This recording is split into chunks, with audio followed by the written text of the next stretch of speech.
Assalamu alaikum students, welcome to Empower Academy and you are watching easy tutorial.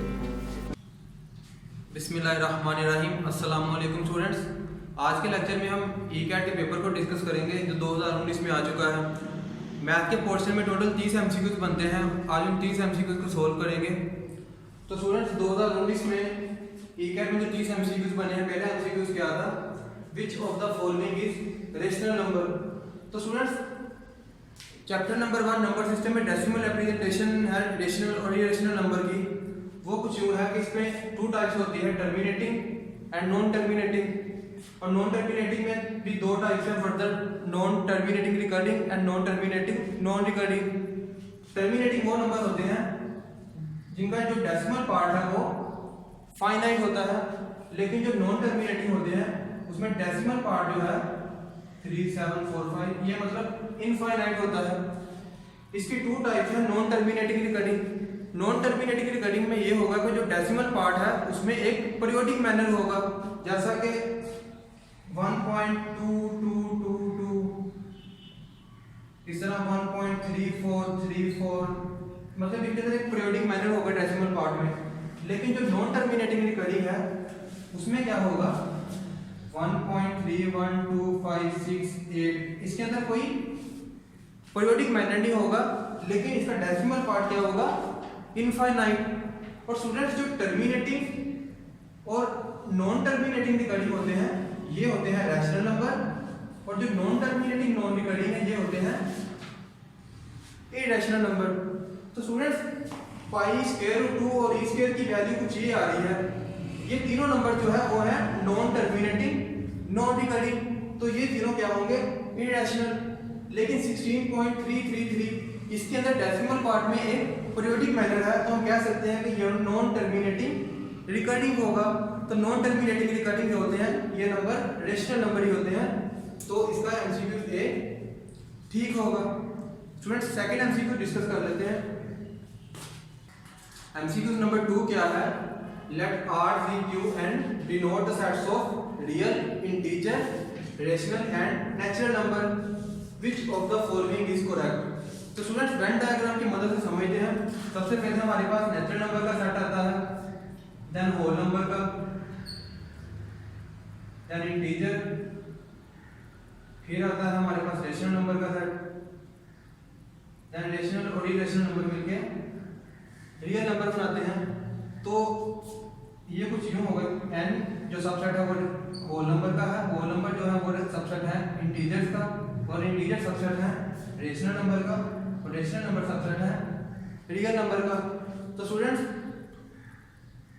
ए में क्या है कि n जो है वो सबसेट है रेशनल का, मतलब n सबसेट है रेशनल का, ठीक बात कही है। और रेशनल आगे क्या है रियल नंबर का सबसेट है, तो ए करेक्ट होगा। सेकंड देख लेते हैं, नेचुरल नंबर का सेट है वो इंटीजर का सबसेट है, तो नेचुरल इंटीजर का सबसेट बनता है, और इंटीजर आगे रेशनल नंबर का भी सबसेट बनता है, और रेशनल आगे रियल नंबर का सबसेट बनता है, मतलब सेकंड भी करेक्ट है। थर्ड में क्या है, नेचुरल सबसेट है इंटीजर का, तो नेचुरल इंटीजर का सबसेट है, देन इंटीजर आगे रियल का सबसेट बनता है। तो जो इसका एमसीक्यू ये तीनों करेक्ट होंगे। स्टूडेंट्स ये तो दूसरा एमसीक्यू नंबर 3 पे बात कर लेते हैं। थर्ड एमसीक्यूज में क्या होगा, a valid expression for the shaded in the following diagram is. Students एक वेन डायग्राम दी है, हमने बताना है कि ये चारों में से किसकी वेन डायग्राम है। तो चारों को सोल्व करके देख लेते हैं इनकी वेन डायग्राम क्या क्या आती है। जिसकी मैच कर देंगे तो वो ऑप्शन करेक्ट होगा। ऑप्शन ए है A intersection B union C. ये ए बी और सी को ड्रा कर लिए, ये ए है, ये बी है और ये सी है। ए इंटरसेक्शन बी क्या होगा, ये जो रीजन है ये ए इंटरसेक्शन बी होगा। यूनियन सी का मतलब है कि सी का सारा सेट इन्वॉल्व होगा, तो ये सारा सेट आ जाएगा। तो स्टूडेंट्स हम देख सकते हैं कि ये ऑप्शन ए है, इसकी डायग्राम आपस में मैच नहीं करती, तो ये इनकरेक्ट होगा। बी को देख लेते हैं, 3 सेट ड्रा कर लिए, ए, ये हो गया बी और ये हो गया सी। तो इसमें क्या है, A intersection B intersection C का कॉम्प्लीमेंट, मतलब कि जो इन तीनों का इंटरसेक्शन है इसमें सी का कॉम्प्लीमेंट है, तो सी वाला पार्ट इन्वॉल्व नहीं होगा। तो ए बी ये इंटरसेक्शन था, तो सी वाला पार्ट इन्वॉल्व नहीं होगा, हमारे पास सिर्फ आएगा ए इंटरसेक्शन बी, क्योंकि सी का कॉम्प्लीमेंट आ गया है। यूनियन किसके साथ है? सी के साथ, तो मतलब कि सी का सारा सेट ही आ जाएगा, ये सी का सारा सेट। तो स्टूडेंट्स ये भी इससे मैच नहीं करती, फिर सी को डिस्कस कर लेते हैं।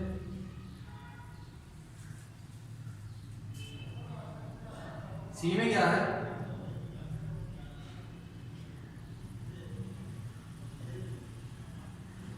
ए इंटरसेक्शन बी इंटरसेक्शन सी का कॉम्प्लीमेंट, मीन ये पार्ट आएगा।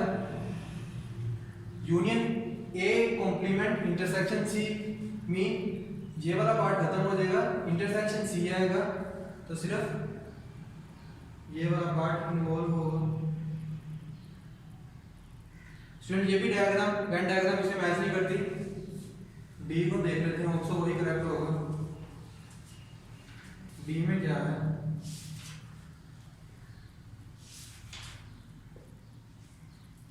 ए इंटरसेक्शन बी इंटरसेक्शन सी का कॉम्प्लीमेंट, मीन सिर्फ ए इंटरसेक्शन बी का ये वाला पार्ट आएगा, क्योंकि सी का कॉम्प्लीमेंट है, ये इन्वॉल्व नहीं होगा। यूनियन ए का कॉम्प्लीमेंट बी का कॉम्प्लीमेंट, मतलब ए भी इन्वॉल्व नहीं होगा और बी भी इन्वॉल्व नहीं होगा, तो यूनियन लेंगे हम सी के साथ, तो सी में ए और बी का कॉम्प्लीमेंट वाला पार्ट नहीं होगा, मीन ये और ये पार्ट ए और बी का ये इन्वॉल्व नहीं होगा, और सी क्या आएगा? फिर सी का इतना पार्ट खत्म हो जाएगा due to A complement B complement, तो हमारे पास सिर्फ सी का इतना हिस्सा आएगा। तो ये डायग्राम इससे मैच हो गई है, सेम है दोनों डायग्राम, तो डी ऑप्शन जो सा है वो करेक्ट होगा। ये था एमसीक्यूज नंबर 3। 4 को डिस्कस कर लेते हैं। एमसीक्यूज नंबर 4 क्या है? The complex variable g equal to e की power minus eta theta t is defined for t real, the modulus of g। हमने इसका मॉडुलस फाइंड करना है। मॉडुलस का फार्मूला क्या होता है? x square plus y square का स्क्वायर रूट। तो स्टूडेंट्स पहले हम इसे आइलर फार्मूला की मदद से हल करेंगे। फार्मूला क्या है? e की power Etah theta equal to होता है cos theta plus iota sin theta. तो ये हमारे पास क्या है? e की power minus eta theta t। तो ये इसके ऊपर जब हम आइलर फार्मूला लगाएंगे तो ये कुछ यूं बनेगा cos minus theta t plus iota sin minus theta t, क्योंकि एंगल मल्टीप्लाई होगा तो एंगल क्या है? Theta t। स्टूडेंट्स cos के साथ जब भी कोई नेगेटिव एंगल होता है तो वो cos थीटा आ जाता है, और sin का जब एंगल माइनस थीटा लेते हैं तो वो माइनस sin थीटा के इक्वल होगा। तो ये हमारे पास यहाँ से कुछ यूं आ जाएगा cos थीटा t, ये माइनस बाहर आ जाएगा माइनस एटा sin थीटा t।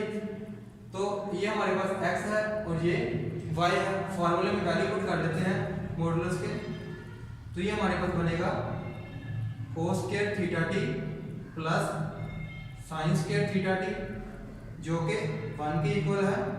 तो इस कॉम्प्लेक्स वेरिएबल का मॉडुलस क्या होगा? 1।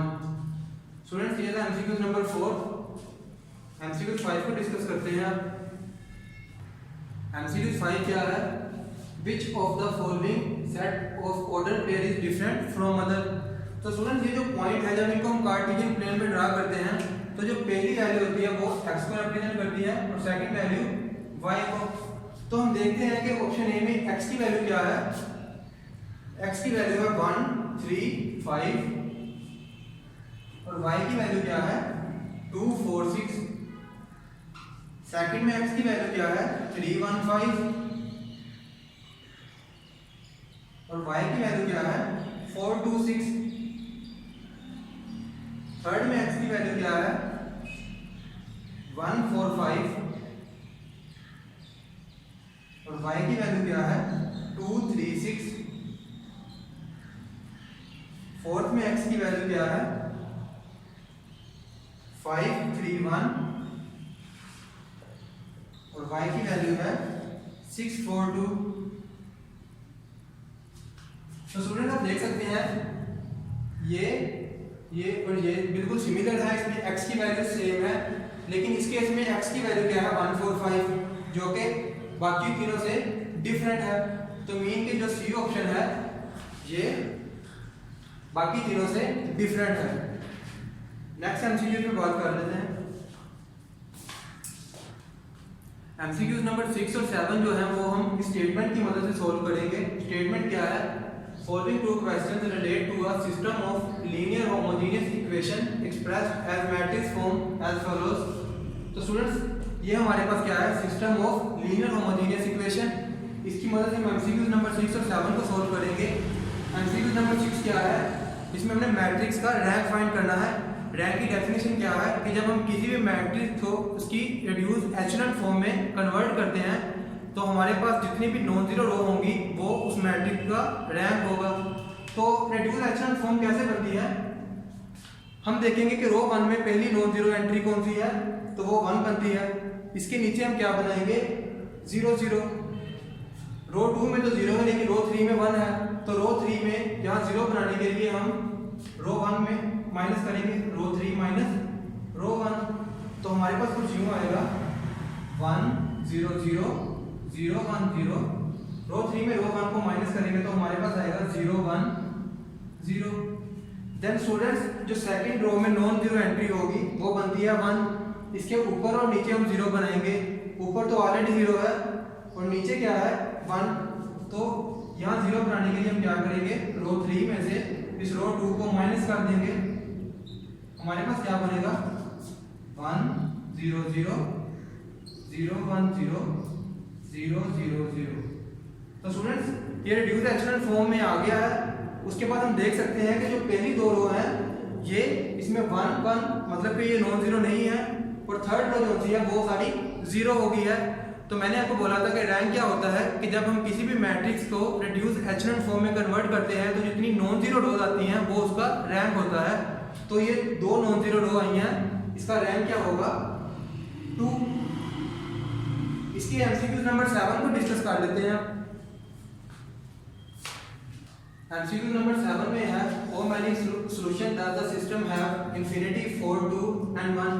तो student system of linear homogeneous equation में अगर तो हमारा डिटरमिनेंट नॉट इक्वल टू 0 हो तो हमारे पास एक यूनिक सॉल्यूशन आएगा, लेकिन अगर डिटरमिनेंट इक्वल टू 0 आ जाए तो उसके इनफाइनाइट मैनी सॉल्यूशंस होते हैं।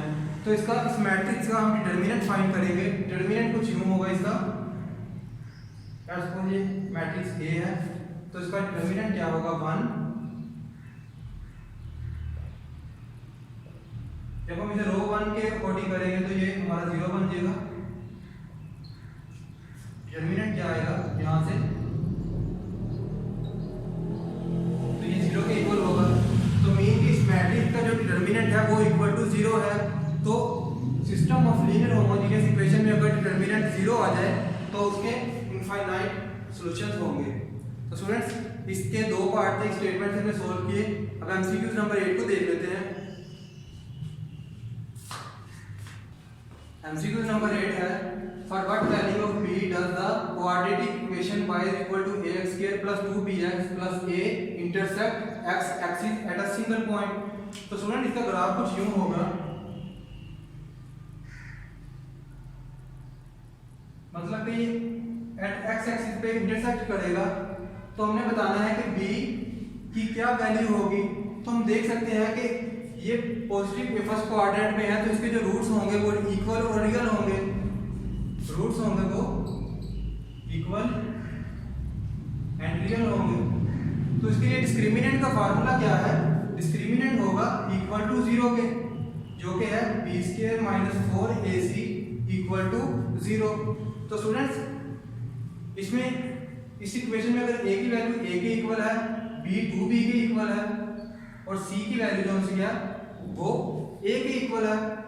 इसमें पुट कर देते हैं, b की वैल्यू है 2b² - 4, a की वैल्यू है a और c की वैल्यू है a equal to 0।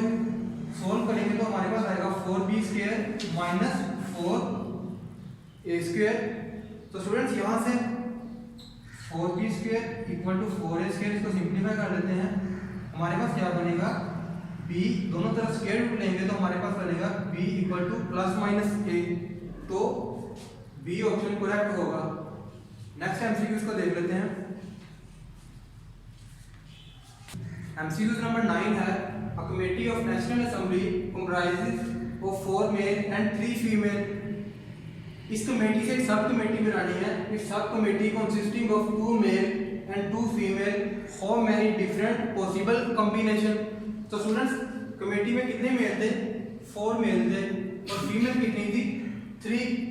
Sub committee में हमें कितने मेल लेने हैं? 2 मेल लेने हैं। मीन के कमेटी में 4 मेल थे टोटल, उसमें से जब नई कमेटी एक बनानी है तो 2 मेल चाहिए और इस कमेटी में 3 फीमेल थी और जो हमने सब कमेटी बनानी है उसमें 2 फीमेल हैं। जब हम इसे सॉल्व करेंगे ये हमारे पास किसके इक्वल होगा? 18 के। मतलब कि 18 पॉसिबल डिफरेंट कॉम्बिनेशन बनेंगे। ये एमसीक्यू नंबर 9। नेक्स्ट एमसीक्यू पे बात कर लेते हैं।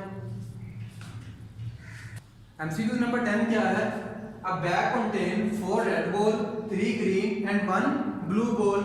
A student picks 2 balls from the bag one after another without replacement. Given first ball picked is blue, what is the possibility second ball is also blue? तो students, let's suppose ये हमारे पास एक bag है, इसके अंदर 4 red balls हैं, 3 green ball हैं और 1 ब्लू बॉल है। इसमें हमने कोई 2 बॉल पिक करनी है और बाहर निकालनी है बाय विदाउट रिप्लेसमेंट। मतलब कि हमने एक बॉल निकाल ली है, उसे दोबारा अंदर नहीं रख सकते, वो बॉल बाहर रहेगी। देन हम अगेन अगली बॉल को इसे पिक करेंगे। तो उन्होंने क्या बोला है? Given first ball picked is blue. मतलब कि एक बॉल हमने ब्लू बाहर निकाल ली तो ये ब्लू बॉल यहाँ पे आ गई, तो यहाँ पे क्या बचा? 0। विदाउट रिप्लेसमेंट है तो इस बॉल को हम दोबारा अंदर नहीं रख सकते हैं, यहाँ पे ब्लू अब नहीं रही। तो उन्होंने बोला है what is the possibility second ball is also blue. तो स्टूडेंट्स, यहाँ बैग के अंदर ब्लू बॉल तो हमने बाहर निकाली थी क्योंकि वो एक ही बॉल थी, तो इसके अंदर अब दूसरी कोई ब्लू बॉल नहीं बची, तो उसकी पॉसिबिलिटी क्या है? 0। तो ये करेक्ट ऑप्शन है। नेक्स्ट एमसीक्यूज को डिस्कस कर लेते हैं।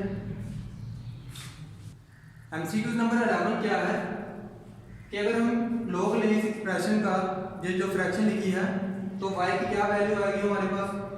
स्टूडेंट, इसको अगर हम सिंप्लीफाई करें तो हमारे पास कुछ यूँ बनेगा, स्क्वायर रूट 1/2 के इक्वल होता है और इस क्यूब को भी इस तरह भी लिखा जा सकता है 3/2 और डिनोमिनेटर में होगा -3।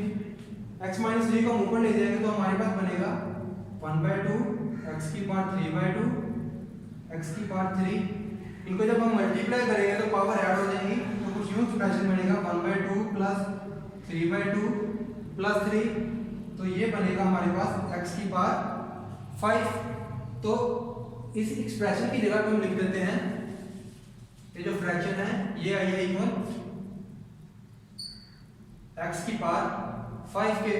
तो स्टूडेंट, ये जो पावर है 5, लोगारिथम का कानून क्या कहता है कि इस पावर को हम स्टार्ट में लेके आ सकते हैं कुछ इस तरह 5 log x। तो स्टूडेंट, हम जानते हैं कि जो log होता है, log हम किसी भी नंबर का log फाइंड करें और वो नंबर जिस बेस पे हम फाइंड कर रहे हैं वो दोनों इक्वल हो तो ये इक्वल टू 1 होगा। मीन के ये जो फैक्टर है ये 1 के इक्वल होगा, तो हमारा आंसर क्या आएगा? 5। तो सी ऑप्शन है वो करेक्ट होगा। नेक्स्ट एमसीक्यूज को डिस्कस कर लेते हैं। एमसीक्यू नंबर 12 में क्या है? Find a positive value of x। तो स्टूडेंट्स, हमने इसको सोल्व करके x की वैल्यू फाइंड करनी है। हम देख सकते हैं कि यहाँ पे बेस 3 है और यहाँ पे बेस क्या है? 9। अगर हम दोनों बेसिस को सेम कर दें तो हमारे लिए x की वैल्यू फाइंड करनी काफी इजी रहेगी। चेंज ऑफ बेस फार्मूला क्या होता है? चेंज ऑफ बेस फार्मूला हमारे में क्या कहता है कि अगर हम log लें किसी नंबर x का अकॉर्डिंग टू बेस a, हमने इस बेस a को b में चेंज करना है log bx, तो हम इस बेस का log लेंगे log a according to base जिसमें हमने चेंज किया है b। तो यहाँ हमने log, ये 9 बेस है, इसको 3 में कन्वर्ट करना है, मतलब कि log 9 2x - 1 इसको हमने चेंज करना है बेस 3 में। इससे हमारी लेफ्ट हैंड साइड और राइट हैंड साइड की बेस सेम हो जाएगी। तो log 9 से जब log 3 में जाएंगे हम ये log बेस 3 में जाएंगे तो ये नंबर एच डी आ जाएगा, इसका log लेंगे और डिनोमिनेटर में हम जिस बेस से हमने चेंज किया मतलब कि बेस 9 है इसको चेंज किया है तो इस बेस का हम log लेंगे अकॉर्डिंग टू न्यू बेस जिसमें हमने चेंज किया है। तो ये हमारे पास क्या बनेगा, log 3x equal to log 9 to x minus 1 की वैल्यू क्या है, log 3 2x minus 1 over log 3 9। तो हम देख सकते हैं कि बेसिस सेम हो चुकी हैं। इसको थोड़ा सिंप्लीफाई कर लेते हैं, log 3x multiply log 3 9 equal to log 3 2x minus 1। तो हम देख सकते हैं कि log 3 9 को जब सिंप्लीफाई करेंगे 9 को हम 3 के स्क्वायर में लिख सकते हैं। लॉगरिथम कानून में क्या कहता है कि पावर को हम स्टार्ट में लेके आ सकते हैं 2 log 3 3। स्टूडेंट जहां हम log 3 का लॉगरिथम लेंगे तो उसकी बेस भी 3 है तो ये होगा इक्वल टू 1, हमारे पास आंसर आएगा 2। तो हम इसको सिंपल लिख सकते हैं 2 log 3x equal to log 3 2x minus 1। ये 2 को हम x की पावर में लेके जा सकते हैं, log 3 ये x के ऊपर बन जाएगा log 3 2x minus 1। तो स्टूडेंट्स अगर हम दोनों तरफ एंटी लॉग ले लें तो ये log हमारे पास खत्म हो जाएगा ड्यू टू एंटी लॉग। तो क्या बनेगा x square equal to 2x minus 1। इस इक्वेशन को सिंप्लीफाई कर लेते हैं तो हमारे पास क्या आंसर आएगा, x square minus 2x plus 1। यहां से हमारे पास आंसर आएगा x minus 1 minus x minus 1। तो हमारी जो वैल्यू आएगी वो होगी 1, दो वैल्यू यानी 1 1 ही आएंगी। तो जो बी ऑप्शन है ये करेक्ट होगा। नेक्स्ट एमसीक्यू को डिस्कस कर लेते हैं। 13 एमसीक्यू में क्या बताया गया है, a function f of x equal to sine angle है 2x plus theta at what value of x, x एक रेडियन में होगा, is f of x equal to 0।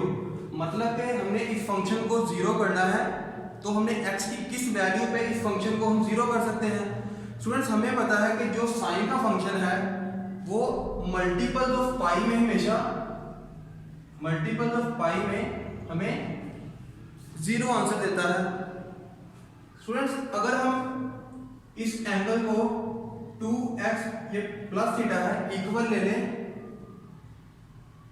Multiple of पाई के की कोई भी वैल्यू हो सकती है 1 2 3 और ये साथ में k की वैल्यू 0 1 2 3 कुछ भी हो सकती है, क्योंकि हमें पता है कि जब साइन पाई कौन सा होता है या पाई का कोई मल्टीपल भी आ जाए तो साइन की वैल्यू हमेशा 0 होती है। तो यहाँ कंडीशन भी क्या दी है कि ये फंक्शन 0 होना चाहिए और फंक्शन है किसका है, बेसिकली साइन का। तो हमने ये जो एंगल है 2x प्लस थीटा इसको इक्वल ले लिया है k पाई के, क्योंकि हमें पता है कि जो मल्टीपल ऑफ पाई है वहां पे साइन 0 होता है। इसको यहाँ हमें x की वैल्यू फाइंड करनी है तो थीटा को इस तरफ ले आते हैं, k pi minus theta equal to 2x। तो यहाँ से हमारे पास x की वैल्यू आएगी k pi minus theta over 2। तो करेक्ट ऑप्शन होगा डी। 13 एमसीक्यू सॉल्व हो गया है। एमसीक्यू नंबर 14 क्या है, which of the following function is non continuous. तो पहला ऑप्शन है cos थीटा। cos थीटा का ग्राफ कुछ यूं बनता है,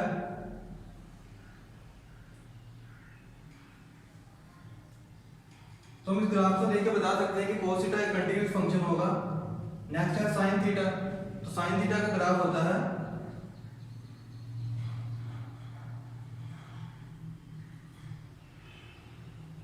तो स्टूडेंट्स sin थीटा भी एक कंटीन्यूअस फंक्शन होगा क्योंकि इसमें कहीं भी ब्रेक नहीं है। लेकिन नेक्स्ट ऑप्शन है secant थीटा। तो secant थीटा का ग्राफ क्या होगा, secant थीटा का ग्राफ कुछ यूं बनता है। तो स्टूडेंट्स हम देख के बता सकते हैं कि इन दोनों के बीच ब्रेक है, ये कंटीन्यूअस फंक्शन नहीं है। तो सही ऑप्शन जो है वो सी होगा। नेक्स्ट एमसीक्यू देख लेते हैं। स्टूडेंट्स एमसीक्यू नंबर 15 में हमें x की वैल्यू को फाइंड करना है। तो हम देख सकते हैं कि ये फार्मूला हमको जिस तरह ओपन कर देते हैं, a माइनस बी का square equal to a square plus B square -2ab। तो जब इसका स्क्वायर ओपन करेंगे तो हमारे पास क्या बनेगा, sine square 22.5 degree plus cos square 22.5 degree minus 2, ये दोनों मल्टीप्लाई हो जाएंगे तो क्या बनेगा, sine 22.5 degree into cos 22.5 degree. तो स्टूडेंट्स हमने फार्मूला पढ़ा है cos square theta plus sine square theta equal to 1। Mean कि अगर दोनों एंगल सेम हो और उनका हम स्क्वायर लें, साइन और कोस को ऐड करें तो हमारे पास 1 आना चाहिए। तो यहाँ भी एंगल सेम है, दोनों के ऊपर स्क्वायर है, तो ये इक्वल हो जाएगा 1 माइनस। तो स्टूडेंट्स ये किस फार्मूले से होगा, साइन 2 थीटा इक्वल टू होता है 2 साइन थीटा कोस थीटा। तो ये एक्सप्रेशन कुछ इस फॉर्म में है, इसको हम इसमें कैसे लिखेंगे, साइन 2 थीटा क्या है 22.5 डिग्री, 2 को जब 22.5 से मल्टीप्लाई करेंगे तो हमारे पास बनेगा साइन 45। तो ये जो एक्सप्रेशन है ये साइन 45 के इक्वल होगा। इस फार्मूले की मदद से सोल्व कर लें।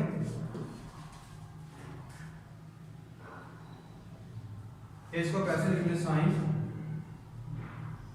22.5, यहां से आएगा हमारे पास साइन 45, 1 माइनस साइन 45 की क्या वैल्यू होती है, 1/√2। तो जो करेक्ट ऑप्शन होगा वो हमारे पास होगा बी। एमसीक्यू नंबर 16 डिस्कस करते हैं। एमसीक्यू नंबर 16 में क्या है कि हमने इस सीरीज को सोल्व करना है, इसका समेशन लेना है -∞ टू +∞ और x की वैल्यू को फाइंड करना है। स्टूडेंट्स हम x को 0.5 को 1/2 लिख सकते हैं, तो इसमें वैल्यू पुट करें। सबसे पहले हम लिमिट ले लेते हैं n इक्वल टू -∞ टू 0 और इस लिमिट को हम ब्रेक कर रहे हैं। नेक्स्ट लिमिट ले लेते हैं n इक्वल टू 0 टू +∞। तो ये एक्चुअल में क्या बन गया, -∞ टू +∞। 0.5 को हमने लिख सकते हैं 1/2 की पावर n, 1/2 की पावर n। तो स्टूडेंट्स ये जो लिमिट है ये -∞ टू 0 जा रही है। अगर हम इस फंक्शन में ये 1/2 की पावर n, अगर हम n की वैल्यू लें -3, तो जब हम इसे सोल्व करेंगे तो ये बनेगा 2 क्यूब, क्योंकि डिनोमिनेटर में 2 की पावर -3 है, जब इसको ऊपर लेके जाएंगे तो ये बनेगा 2 की पावर 3, तो ये हमारे पास आएगा 8। मतलब कि अगर हम नेगेटिव पावर लेते रहे तो हमारी जो फंक्शन है वो इंक्रीज करता रहेगा।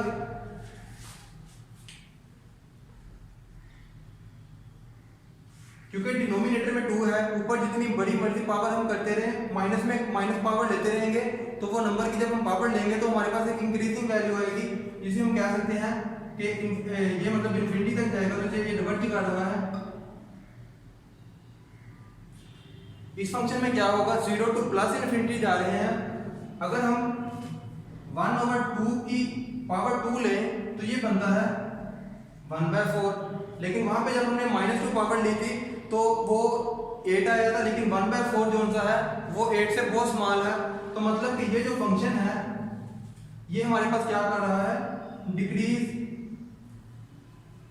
इसकी वैल्यू डिक्रीज होकर 1 को अप्रोच करेगी। तो मतलब कि ये हमारे पास क्या कर रहा है, कन्वर्ज कर रहा है। ये जो फंक्शन ये इन्फिनिटी को अप्रोच करेगा और ये डिक्रीज हो रहा है तो ये 1 को अप्रोच करेगा। तो स्टूडेंट्स हम जानते हैं कि ये इंक्रीज कर रहा है और ये डिक्रीज कर रहा है। डिवर्जेंस प्लस कन्वर्जेंस, तो हमारे पास जो रिजल्ट आता है इन दोनों का वो आता है डिवर्जेंस। स्टूडेंट्स डिवर्जेंस पे लिमिट एग्जिस्ट नहीं करती। कोई भी फंक्शन है जब उसकी लिमिट एग्जिस्ट ना करे या वो अनडिफाइन हो तो उसका इस तरह का कोई आंसर नहीं आएगा, बल्कि वो अनडिफाइन है लिमिट, तो उसमें लिमिट एग्जिस्ट नहीं करती, तो वो आंसर क्या होगा, इंफिनिटी। नेक्स्ट एमसीक्यू डिस्कस कर लेते हैं। 17 एमसीक्यू है, if dy/dt equal to -y which of the following is true. तो स्टूडेंट्स y की वैल्यू फाइंड की है, इसमें हम बताएंगे कि y की ट्रू वैल्यू कौन सी है। यहाँ पे y का डेरिवेटिव है, इंटीग्रेशन लेंगे तो हमारे पास y से डेरिवेटिव खत्म हो जाएगा, y की वैल्यू आ जाएगी। तो इंटीग्रेशन ले लेते हैं इसकी, dy/dt इक्वल टू -y। इस y को इस तरफ ले लेते हैं 1 over y dy minus dt, दोनों तरफ इंटीग्रेशन लेंगे तो ये हमारे पास क्या बनेगा log y minus t plus c। अगर हम दोनों साइड पे एक्सपेरिमेंट ले लें e log y e की power minus t plus c, तो ये e log से खत्म होकर 1 आ जाएगा, तो ये सिंपल y बचेगा और इस साइड में होगा e की power minus t dot e की पावर c, तो ये हमारे पास आ जाएगा c e की पावर माइनस t। तो करेक्ट ऑप्शन होगा हमारे पास बी। नेक्स्ट एमसीक्यू डिस्कस करते हैं। एमसीक्यू नंबर 18 है if y is equal to x का मोड, मतलब कि ये जो x मोड है ये एक मॉडुलस फंक्शन है हमारे पास। Then which of the following is true. तो स्टूडेंट हम जानते हैं कि जो मॉडुलस फंक्शन है जब हम इसकी लिमिट लेंगे, इस लिमिट को ब्रेक करेंगे -1 को 0 लेंगे, तो हमारे पास ये जो मॉडुलस फंक्शन की वैल्यू होगी वो तो ये होगी माइनस आएगी, हमारे पास माइनस आएगा -1 to 0 x dt, और जब इसकी लिमिट हम लेंगे 0 to 1 तो हमारे पास एक पॉजिटिव वैल्यू आएगी -1 0 to 1 x dt। तो इन दोनों को अगर हम ऐड करें ये लिमिट -1 to 0 और 0 to 1 को, तो हमारे पास जो करेक्ट ऑप्शन बनता है वो है सी, क्योंकि 0 to 1 पॉजिटिव वैल्यू आ रही है और -1 to 0 हमारे पास नेगेटिव वैल्यू आ रही है।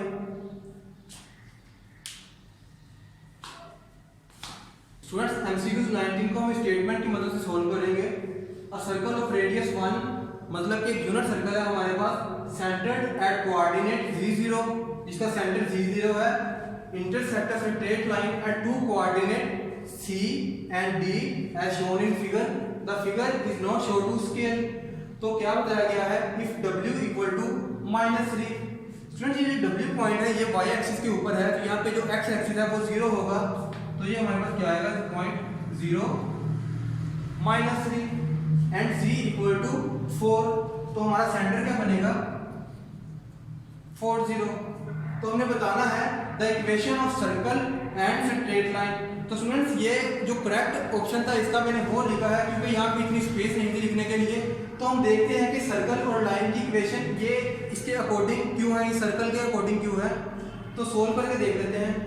स्टूडेंट्स जो हमारे पास ये जो सर्कल है इसका सेंटर होता है -g -f। Equation of tangent होती है x² + y² + 2gx + 2fy + c = 0। तो यहाँ से हम g और f की वैल्यू इजीली फाइंड कर सकते हैं इस इक्वेशन को इस सर्कल की इक्वेशन से कंपेयर करके। तो फॉर g क्या करेंगे, हम x के कोफिशिएंट को कंपेयर करेंगे, दोनों के x के कोफिशिएंट को कंपेयर करेंगे, तो हमारे पास क्या आएगा -8 = 2g। तो g की वैल्यू क्या आएगी -4 और सेंटर होता है -g, तो माइनस को जब हम मल्टीप्लाई करेंगे तो ये हमारे पास बनेगा 4, तो मीन के 4 ये ठीक आया है। अब 0 कैसे आएगा, 4 0 सेंटर है। स्टूडेंट्स इस इक्वेशन में y का कोफिशिएंट नहीं है और यहाँ पे क्या है y 2f, तो मीन इस इक्वेशन में y का कोफिशिएंट है ही नहीं, तो ये होगा 2y 2f। यहाँ पे y की y है ही नहीं, तो 2 होगा 0, तो यहाँ से हमारे पास f की वैल्यू क्या आएगी 0 और -f की वैल्यू भी होगी 0। तो इस मीन के इस इक्वेशन का जो सेंटर है वो बन रहा है 4 0 और इस सर्कल का जो सेंटर है वो भी क्या है 4 0। तो ये सर्कल की इक्वेशन ही बनेगी, इसी सर्कल की होगी। अब लाइन की इक्वेशन को देख लेते हैं।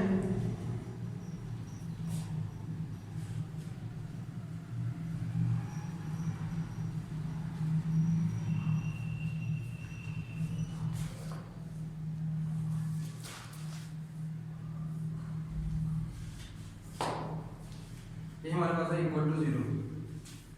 तो स्टूडेंट्स हम कैसे बताएंगे कि ये जो लाइन की इक्वेशन है वो इसी लाइन की इक्वेशन है। स्टूडेंट्स ये जो लाइन है ये x एक्सिस पे इंटरसेक्ट कर रही है, एट जब वो x एक्सिस पे इंटरसेक्ट करेगी तो इस पॉइंट इस जगह पे जो y की वैल्यू है वो 0 होगी। तो यहाँ पे हम 0 वैल्यू पुट करके अगर तो हमारा x जो है वो 3 आ जाए तो हम क्या करेंगे कि ये जो लाइन की इक्वेशन है वो इसी लाइन की इक्वेशन है।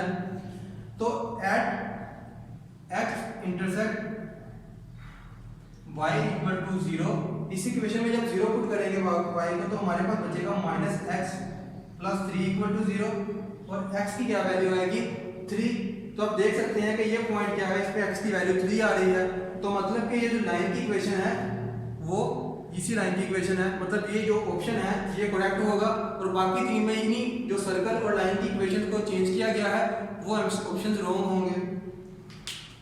नेक्स्ट ऑप्शन, नेक्स्ट एमसीक्यूज को हम डिस्कस कर लेते हैं। एमसीक्यू 20 है, what are the point of intersection of the equation of circle and line. Circle और लाइन की इक्वेशन दी है, सर्कल है उसके एक लाइन इंटरसेक्ट कर रही है 2 पॉइंट पे A एंड B और पूछा गया है कि वो 2 पॉइंट्स कौन से बनते हैं, उसके लिए 4 ऑप्शन हैं। तो हम कैसे बता सकते हैं कि इनमें से कौन से पॉइंट ऐसे हैं जो इस लाइन की इक्वेशन को सेटिस्फाई करेंगे। तो स्टूडेंट ये सिंपल, हम इन पॉइंट्स को इस लाइन की इक्वेशन में पुट करेंगे, जो पॉइंट्स वेरीफाई करेंगे तो हम बता सकते हैं कि ये जो लाइन है उसके इंटरसेक्शन पॉइंट वो बनेंगे, क्योंकि अगर वो इक्वेशन को इस लाइन की इक्वेशन को सेटिस्फाई कर दें। सबसे पहले है 2 0 को 2 मतलब कि x2 है और y क्या है 0। तो अगर हम x2 पुट करें y हमारा 0 होना चाहिए, y minus 2 plus 2 equal to 0। तो मतलब कि एक पॉइंट कौन सा है वो वेरीफाई हो गया है। दूसरा पॉइंट है 3 1, अगर x3 पुट करें तो y की वैल्यू 1 आनी चाहिए। 3 पुट करेंगे y minus 3 plus 2 y minus 1 equal to 0, y equal to 1।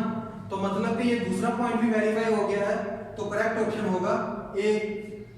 ये तीनों ऑप्शन इनकरेक्ट होंगे, इनमें से कोई एक सोल्व करके भी देख लेते हैं कैसे इनकरेक्ट होंगे। जैसा कि बी में मैं पहला पॉइंट ले लेता हूँ 3 0, मतलब कि x3 है। अगर मैं 3 को इस लाइन की इक्वेशन में पुट करूंगा तो मेरा y 0 आना चाहिए। 3 पुट किया, y minus 3 plus 2 equal to 0, y minus 1 equal to 0, y equal to 1। तो स्टूडेंट्स ये पॉइंट वेरीफाई नहीं हुआ क्योंकि y की वैल्यू 0 होनी चाहिए थी, लेकिन यहाँ y की वैल्यू क्या आई है 1। इसका सेकंड पॉइंट भी देख लेते हैं। अगर x की वैल्यू 3 पुट करें इस लाइन की इक्वेशन में तो मेरा पॉइंट दूसरा y है वो 2 आना चाहिए। तो x की वैल्यू क्या है 3 plus 2 equal to 0, y equal to 1। तो मैंने बोला था कि y की वैल्यू 2 आनी चाहिए, तो यहाँ पे भी y की वैल्यू 1 आई है, तो ये भी पॉइंट वेरीफाई नहीं करेगा। इसी तरह जब बाकी पॉइंट्स को पुट करेंगे तो वो भी वेरीफाई नहीं करेंगे इस लाइन की इक्वेशन को, तो जो करेक्ट ऑप्शन होगा वो ए होगा। नेक्स्ट एमसीक्यू डिस्कस करते हैं। स्टूडेंट्स एमसीक्यू 21 को भी स्टेटमेंट की मदद से सॉल्व करेंगे। अ सर्कल ऑफ रेडियस 1, मतलब रेडियस 1 है तो ये एक यूनिट सर्कल बनता है, इसका रेडियस 1 होगा और बाकी जो लाइन इंटरसेक्ट कर रही है वो पॉइंट सी और डी पे कर रही है, मतलब इसके अकॉर्डिंग ये डायग्राम हम बताई है। हमने इस एमसीक्यूज को सोल्व करना है।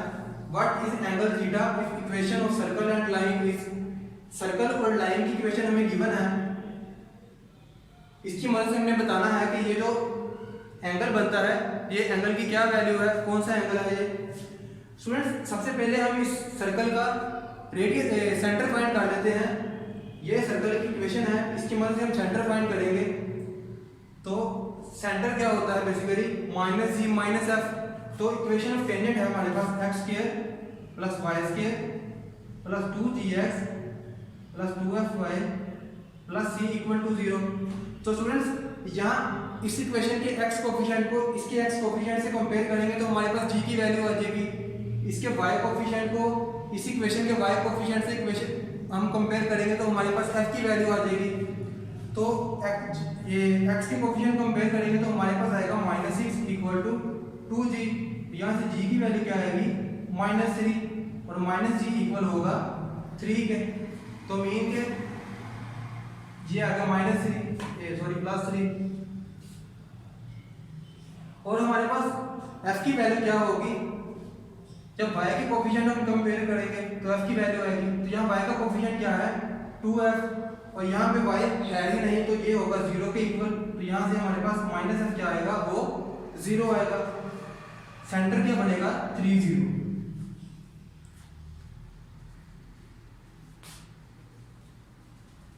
एक बात समझने वाली है कि इस सर्कल का जो सेंटर है वो एक्स एक्सिस के ऊपर है, एक्स एक्सिस के ऊपर है तो y 0 हो गया, और x की वैल्यू क्या है 3, मतलब कि ओरिजिन से 3 यूनिट मूव किया है हमने, तो ये सेंटर बना है।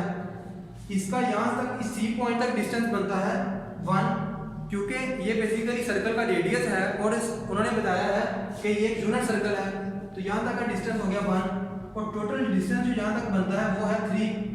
तो इसके अकॉर्डिंग ये जो लेंथ है O to C ये है, यहाँ मतलब हमने 2 पॉइंट मूव किया है लॉन्ग एक्स एक्सिस, तो ये पॉइंट आया है, तो इस पॉइंट की वैल्यू होगी 2 0। ये C पॉइंट होगा 2 0, क्योंकि ये एक्स एक्सिस के ऊपर है तो y तो ऑटोमेटिकली 0 होगा।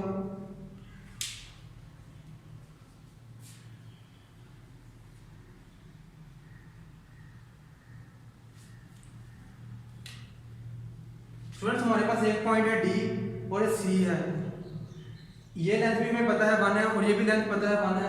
इस लेंथ को फाइंड करना है हमने, तो CD लेंथ के लिए हम फार्मूला लगाएंगे 2 पॉइंट फार्मूला 3 - 2 स्क्वायर, ये डिस्टेंस फार्मूला इसे कहते हैं, प्लस 1 - 0 का स्क्वायर। इसको सिंप्लीफाई करेंगे तो हमारे पास क्या आएगा स्क्वायर रूट 2। तो स्टूडेंट्स हम देख सकते हैं अगर हम इस लेंथ का स्क्वायर लें वो इक्वल टू आती है इन दोनों के स्क्वायर को, बाकी दो लेंथों के स्क्वायर को ऐड करेंगे तो उसके, जब इसको हम सोल्व करेंगे तो left hand side right hand side के इक्वल आ जाएगी। और अगर हम देखें तो ये एक हमने पाइथागोरस थ्योरम अप्लाई किया है जो कि वेरीफाई हो गया है। पाइथागोरस थ्योरम क्या कहता है, हाइपोटेनस का स्क्वायर इक्वल टू बेस का स्क्वायर प्लस परपेंडिकुलर का स्क्वायर। तो हाइपोटेनस हमारा क्या बनता था इसके अकॉर्डिंग स्क्वायर रूट 2।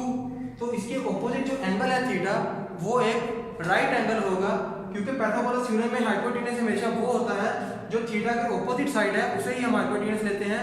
तो पाइथागोरस थ्योरम वेरीफाई हो गया है, तो इसकी मदद से हम बता सकते हैं कि ये जो थीटा की वैल्यू है वो थीटा 90 डिग्री होगा। तो ये MCQ 21 था। नेक्स्ट MCQ डिस्कस करते हैं।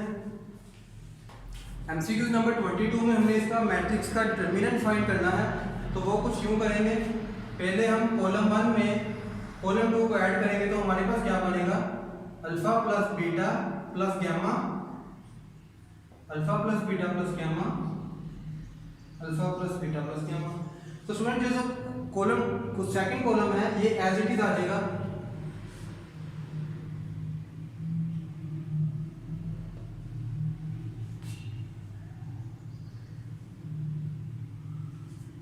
Alpha plus beta plus gamma ये इक्वल टू होता है 1 के।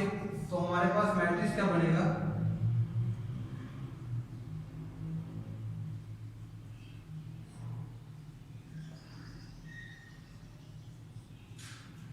तो स्टूडेंट्स आप देख सकते हैं कि यहाँ पे जो 2 कॉलम है वो आइडेंटिकल है, मतलब कि वो सेम कॉलम है।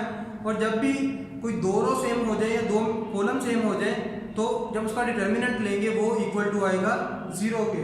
तो जो करेक्ट ऑप्शन होगा वो होगा ए।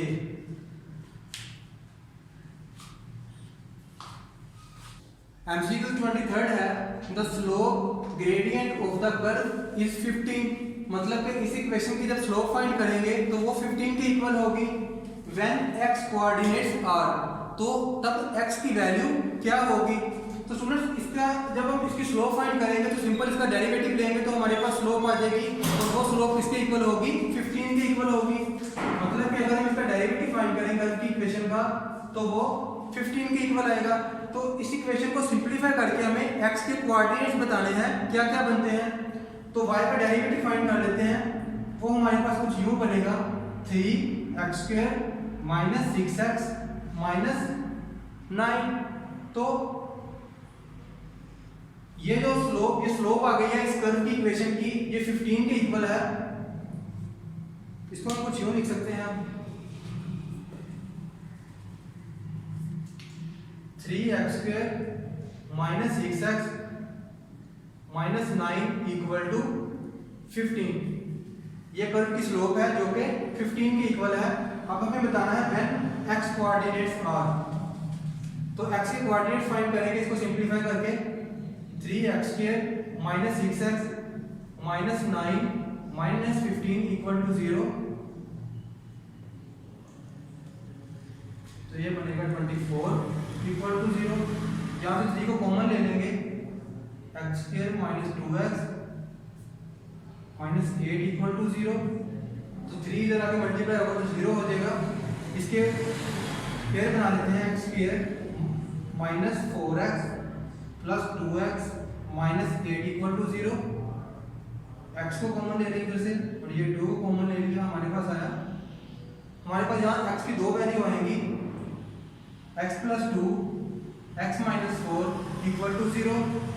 तो x की पहली वैल्यू होगी -2 और सेकंड वैल्यू होगी +4। तो जो करेक्ट ऑप्शन है बनता है वो C है।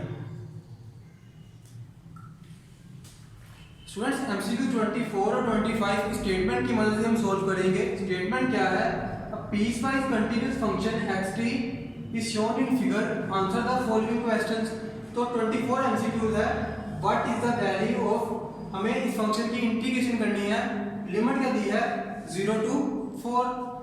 तो स्टूडेंट्स इंटीग्रेशन बेसिकली होती क्या है? Area under the curve. तो मतलब हमें ये टोटल एरिया फाइंड करना है, कितना बनता है।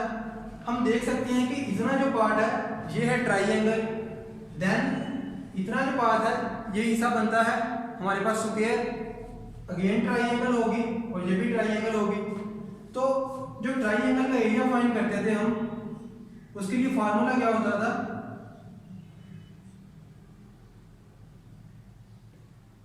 एरिया क्या, जब ट्राइंगल का एरिया फाइंड करते थे उसके लिए हम फार्मूला होता था 1/2 मल्टीप्लाई बेस मल्टीप्लाई हाइट। और जब हम स्क्वायर का एरिया फाइंड करते थे तो वो इक्वल होता था कि अगर स्क्वायर की साइड्स को हम x से रिप्रेजेंट करें तो इसका एरिया बनता है x²।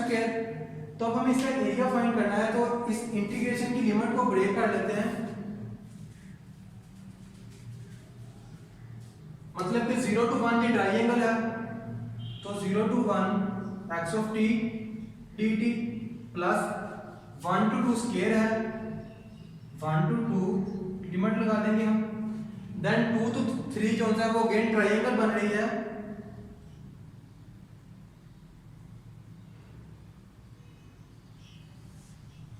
Students 3 to 4 again triangle बनेगी, लेकिन ये x एक्सिस के बिलो है तो माइनस हो जाएगा। माइनस लिमिट क्या है? 3 to 4 x of t dt। Students इसे सोल्व करेंगे, x of t dt जब ये ट्राइंगल है तो ट्राइंगल का एरिया क्या होता है? 1/2 बेस मल्टीप्लाई हाइट। बेस क्या है? 1 और हाइट क्या है? 1। तो ये एक्सप्रेशन किसके इक्वल आएगा? इसको हम इधर लिख देते हैं, ये आएगा हमारे पास इक्वल 1/2 1 प्लस, अब हमने स्क्वायर का एरिया फाइंड करना है। स्क्वायर का फार्मूला फाइंड के लिए, स्क्वायर के एरिया के लिए फार्मूला था x²। तो x क्या है? चारों साइड से इसकी वो 1 के इक्वल है, ये भी 1 के इक्वल है, ये भी 1, ये भी 1 और ये भी 1। तो 1 का स्क्वायर आ गया।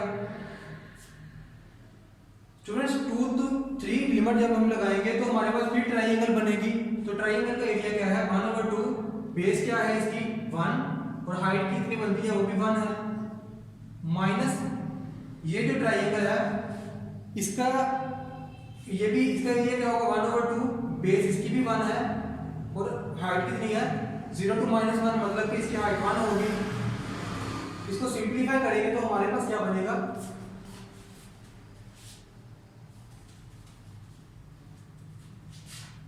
1/2 प्लस 1 प्लस 1/2 माइनस 1/2। तो स्टूडेंट्स ये इसे कैंसिल हो जाएगा, हमारे पास क्या बचेगा? 3/2 जो कि 1.5 के इक्वल होगा। तो करेक्ट ऑप्शन है सी। इसी का 25 MCQ डिस्कस कर लेते हैं। स्टूडेंट 25th MCQ में भी हमने इसी स्टेटमेंट को यूज करके सोल्व करना है। If y of t equal to dx over dt, which of the following statement is correct? Option A क्या है? y जब x की वैल्यू 1.5 हो तो हमारे पास किसके इक्वल आना चाहिए? 1 के इक्वल। तो स्टूडेंट्स x की वैल्यू 1.5 इस पॉइंट पे होगी, इस पॉइंट पे हमारा y क्या आना चाहिए, 1 आना चाहिए। तो मतलब कि हमारा y 1 आ रहा है इस फिगर में। देन y में जब हम x की वैल्यू 3 लें तो y हमारा 0 होना चाहिए। तो यहाँ जब x की वैल्यू 3 थी तो इस पॉइंट पे y क्या है, 0। तो मतलब कि ये ऑप्शन करेक्ट होगा। नेक्स्ट डिस्कस कर लेते हैं कि ये रॉन्ग कैसे है। जब हम x 1.5 होगा तो y 1 होगा, तो ये भी करेक्ट है। लेकिन जब हम x की वैल्यू लेंगे 3 तो y की वैल्यू क्या आ रही है, -1। तो इस पॉइंट पे y की वैल्यू 0 है, -1 नहीं है। ये जो पॉइंट ये जो है ये गलत हो गया। इसी तरह इसमें ये रॉन्ग होगा और y3 0 ये करेक्ट होगा। लेकिन ओवरऑल दोनों करेक्ट होने चाहिए। y1 - 5 ये भी इनकरेक्ट है। और y3 पे हमने देखा कि जब हम x की वैल्यू 3 लेते हैं y की वैल्यू 0 आएगी, तो यहाँ -1 लिखी है, ये भी इनकरेक्ट है। तो करेक्ट ऑप्शन होगा ए, जिसमें ये दोनों पॉइंट्स वेरीफाई करें, हमारे दोनों कंडीशन वेरीफाई करें। नेक्स्ट एमसीक्यू डिस्कस करते हैं। 26 एमसीक्यूज है। The minimum value of function for feasible region. Student इस फंक्शन की हमें मिनिमम वैल्यू फाइंड करनी है। इस इक्वेशन को, इस फंक्शन को सिंपलीफाई करेंगे तो हमारे पास क्या बनेगा, x² + 1 - 2x - 2। ये फंक्शन लेट्स सपोज y के इक्वल है, y = x² - 2x - 1। तो स्टूडेंट्स इस फंक्शन की हमने मिनिमम वैल्यू फाइंड करनी है। मिनिमम वैल्यू के लिए ग्राफ कुछ यूं होता है, ये अपवर्ड ओपन होता है और इस पॉइंट पे हमारे पास मिनिमम वैल्यू आती है। हम देख लेते हैं ये जो पॉइंट है, यहाँ पे अगर हम इस फंक्शन का डेरिवेटिव लें तो डेरिवेटिव 0 आएगा। तो इस इक्वेशन का डेरिवेटिव लेंगे, इसको 0 के इक्वल टू 0 करेंगे तो हमारे पास x की कोई वैल्यू आ जाएगी। उसके अकॉर्डिंग हम x को चेक करेंगे कि वो हमें इस फंक्शन की मिनिमम वैल्यू देगा या मैक्सिमम वैल्यू देगा। सोल्व करते हैं, इसका डेरिवेटिव लेंगे, उसे इक्वल टू 0 लेंगे तो हमारे पास x की वैल्यू आ जाएगी। इसका डेरिवेटिव क्या होगा, dy/dx = 2x - 2। तो यहाँ से हमारे पास x की वैल्यू क्या आएगी, 2/2 = 1, मतलब x हमारा 1 आएगा। अब हम चेक करेंगे कि x की जो वैल्यू 1 है ये हमें मिनिमम वैल्यू देगी इस फंक्शन की या मैक्सिमम वैल्यू देगी। उसके लिए इसका सेकंड डेरिवेटिव ले लेते हैं जो कि इक्वल होगा 2 के। 2 > 0, तो इट्स मीन कि जो x = 1 है, जब ये वैल्यू हम फंक्शन में पुट करेंगे तो हमारे पास इस फंक्शन की मिनिमम वैल्यू आएगी। तो x की वैल्यू 1 पुट करेंगे इस फंक्शन में, f(x) की वैल्यू 1 पुट करेंगे तो वैल्यू बनेगी 1 - 1² - 2। तो ये इक्वल आएगी -2 के। तो करेक्ट ऑप्शन कौन सा होगा, x = 1 पे हमारे पास मिनिमम वैल्यू क्या आ रही है, -2। तो ये -2 ही निकली। तो डी ऑप्शन जो होगा वो करेक्ट होगा। स्टूडेंट्स एमसीक्यू 27 है। इसमें हमें दो फंक्शन दिए हैं, दोनों फंक्शन ऑलमोस्ट सेम है, लेकिन इनकी जो कांस्टेंट टर्म है वो डिफरेंट है। पहले में a है और सेकंड में b है। तो हमने बताना है which of the following statement is correct. पहले में क्या है, दोनों फंक्शन की जो मिनिमम और मैक्सिमम वैल्यू है वो डिफरेंट है और स्टेशनरी पॉइंट भी डिफरेंस है। सेकंड ऑप्शन में जो दोनों की मिनिमम और मैक्सिमम वैल्यू है वो सेम है लेकिन स्टेशनरी पॉइंट भी सेम है। और थर्ड में मिनिमम और मैक्सिमम वैल्यू दोनों फंक्शन की डिफरेंट है और स्टेशनरी पॉइंट सेम है। और डी ऑप्शन है नन ऑफ दिस। तो स्टूडेंट्स इसके स्टेशनरी पॉइंट्स भी निकालेंगे और देखेंगे कि इनकी जो मिनिमम और मैक्सिमम वैल्यू है वो डिफरेंस है या सेम है। तो इसके अकॉर्डिंग हम वैल्यू फाइंड करके बता सकेंगे कि कौन सा ऑप्शन करेक्ट है। तो पहले फंक्शन f(1x) के लिए सोल्व कर लेते हैं।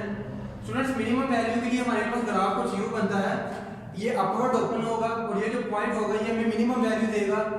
और मैक्सिमम के लिए ये ग्राफ डाउनवर्ड ओपन होगा और ये जो पॉइंट होगा ये हमें मैक्सिमम वैल्यू देगा।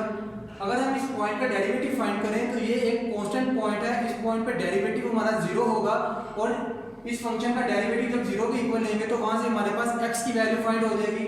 तो स्टूडेंट्स हम सपोज कर लेते हैं कि जो हमारा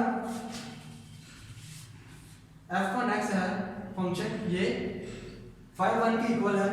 तो y1 किसके इक्वल है, x³ / 3 - 2x² + 3x + a।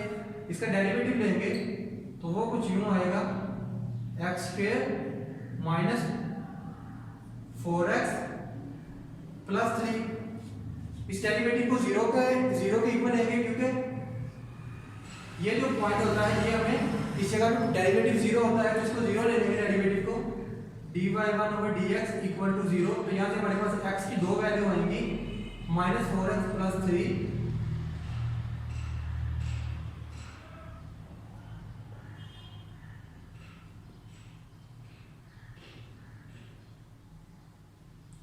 यहाँ से हमारे पास x की एक वैल्यू होगी 1 और सेकंड वैल्यू होगी 3।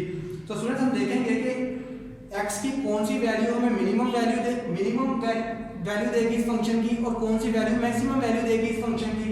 इसका सेकंड डेरिवेटिव ले लेते हैं। सेकंड डेरिवेटिव किसके इक्वल होगा 2x माइनस 4। जब इसमें x की वैल्यू 1 पुट करेंगे तो हमारे पास ये आएगा -2 जो कि लेस देन 0 है। इट्स मीन के x इज इक्वल टू 1 पे हमें मैक्सिमम वैल्यू मिलेगी। x इक्वल टू 1 पे हमें इस फंक्शन की मैक्सिमम वैल्यू मिलेगी। इसी तरह जब हम इस फंक्शन में ये 3 पुट करेंगे तो हमारा आंसर आएगा 2 ग्रेटर देन 0 है। तो मीन के x इक्वल टू 3 पे हमें इस फंक्शन की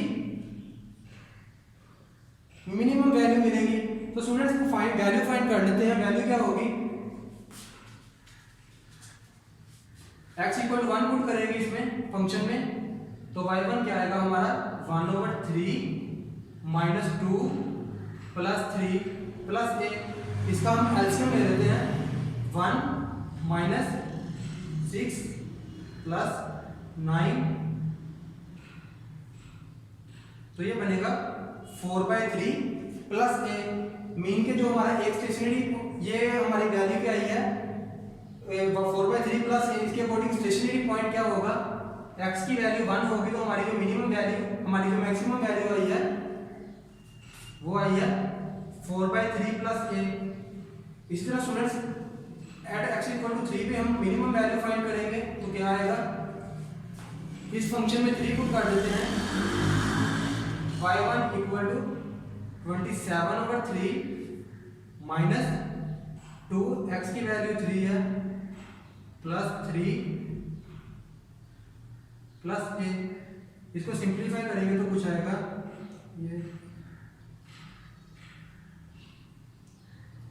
ये इससे कैंसिल हो जाएगा और हमारा y1 आएगा a। मीन की हमारी मिनिमम वैल्यू क्या आई है, वो आई है a।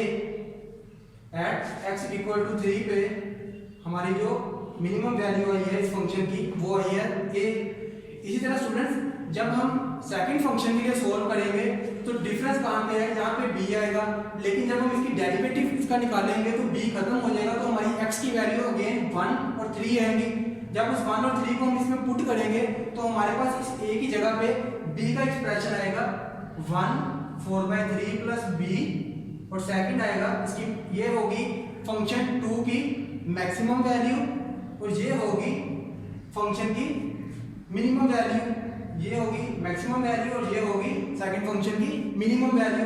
तो आप देख सकते हैं कि मैक्सिमम और मिनिमम वैल्यू भी डिफरेंट है और इनके स्टेशनरी पॉइंट भी डिफरेंट है, क्योंकि a और b इक्वल नहीं होंगे। a की कुछ और वैल्यू होगी और b की कुछ और वैल्यू होगी। लेट्स सपोज a 2 है और b 3 है। जब उसकी वैल्यू हम इसमें पुट करेंगे तो हमारे पास मिनिमम और मैक्सिमम वैल्यू भी डिफरेंट आएगी दोनों फंक्शंस की, और उसके अकॉर्डिंग जो स्टेशनरी पॉइंट बनेगा वो भी डिफरेंट होगा। तो ऑप्शन ए जो होगा वो करेक्ट होगा। MCQ 28 में क्या है, हमें एक फंक्शन गिवन दिया है और बताना है कि which of the following statement is correct. यानी कि पूछा गया है कि function has a local minimum value at x equal to 1 and local maximum value at x equal to 3। तो स्टूडेंट इसको सोल्व करेंगे तो हमारे पास x की दो वैल्यूज आएंगी, उसके अकॉर्डिंग हमें बताना होगा कि कौन सी वैल्यू मिनिमम वैल्यू देगी इस फंक्शन की और कौन सी x की वैल्यू इस फंक्शन की मैक्सिमम वैल्यू देगी। तो सोल्व कर लेते हैं। Let's suppose f of x equal to y है, तो इसका जब हम डेरिवेटिव लेंगे वो इक्वल आएगा x square minus 4x plus 3। तो स्टूडेंट्स ये जो स्टेशनरी पॉइंट होते हैं मैक्सिमम के लिए, ये मैक्सिमम पॉइंट है, ये मिनिमम पॉइंट है। तो स्टूडेंट्स यहाँ पे डेरिवेटिव होता है 0 के इक्वल, तो x की वैल्यू फाइंड करने के लिए इस पॉइंट पे हम डेरिवेटिव को 0 ले लेंगे। यहाँ से हमारे पास x की दो वैल्यू आ जाएंगी, x square minus 3x minus x plus 3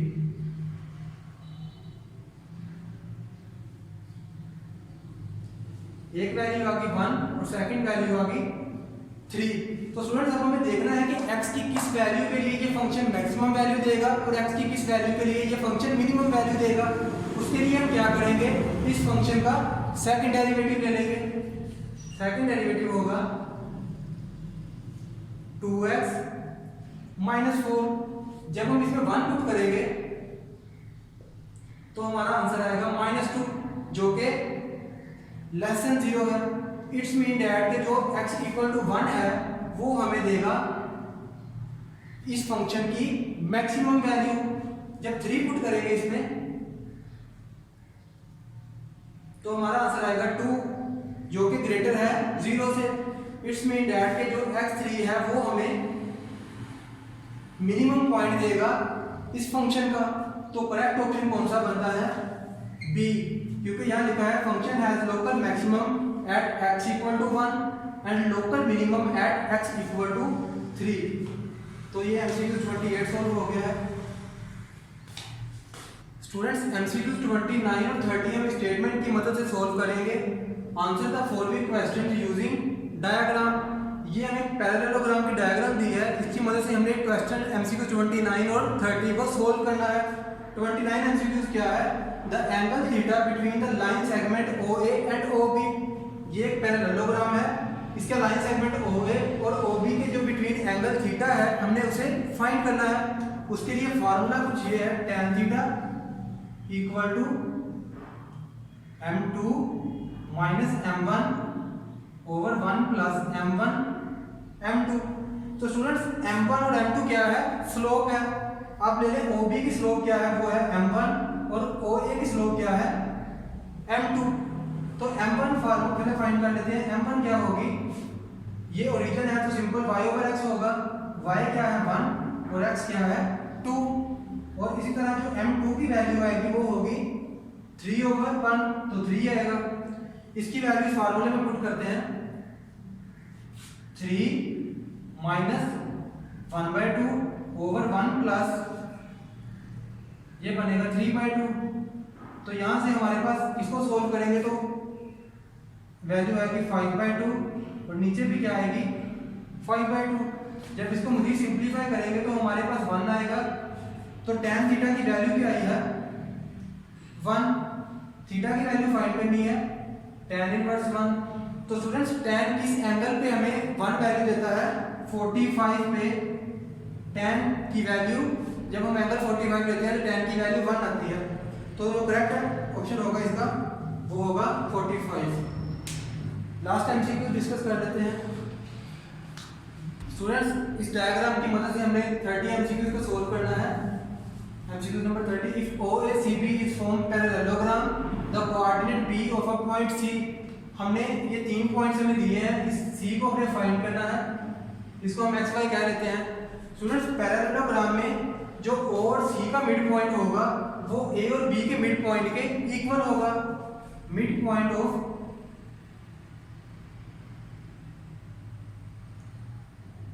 OC equal to mid point of AB। तो स्टूडेंट्स मिड पॉइंट के लिए क्या करते हैं, x में हम x को ऐड करेंगे और 2 पे डिवाइड करेंगे और y में y को ऐड करेंगे और 2 पे डिवाइड करेंगे, तो इसका मिड पॉइंट आ जाएगा O और C का। तो यहाँ x और y 0 है, तो सिंपल जो मिड पॉइंट ऑफ OC होगा वो होगा x/2 y/2। ये इक्वल होगा A और B के मिड पॉइंट के। स्टूडेंट्स A और B का मिड पॉइंट क्या होगा, x में से जब इसके x को ऐड करेंगे तो क्या बनेगा 1 प्लस 2 ओवर 2 और y में जब y को ऐड करेंगे तो बनेगा 3 प्लस 1 ओवर 2। तो यहाँ से हमारे पास वैल्यू आएगी, इसको सोल्व करके 3/2 और ये कहेगी 4/2। 2 को 4 पे डिवाइड करेंगे तो हमारे पास आएगा 2। स्टूडेंट ये इसके इक्वल है x और ये वाली टर्म y वाली इसके इक्वल है, तो यहाँ से इसको इस तरह लिख लेते हैं x/2 equal to 3/2 and y/2 equal to 2। यहाँ से x की वैल्यू आई है 3 और y की वैल्यू क्या होगी 4। ये 2 जैसे जब मल्टीप्लाई होगा तो हमारे पास वैल्यू आएगी 3 4। तो ये ऑप्शन करेक्ट होगा। ये जो सी पॉइंट है इसकी वैल्यू होगी 3 4। तो स्टूडेंट ये 30 एमसीक्यूज थे। अगर आपको इन एमसीक्यूज में किसी भी डिफिकल्टी का सामना हो कमेंट बॉक्स में ज़रूर पूछ के इंशाल्लाह हमारी कोशिश होगी कि आपकी कन्फ्यूजन को दूर करें। अपना ख्याल रखिए। अल्लाह हाफिज़।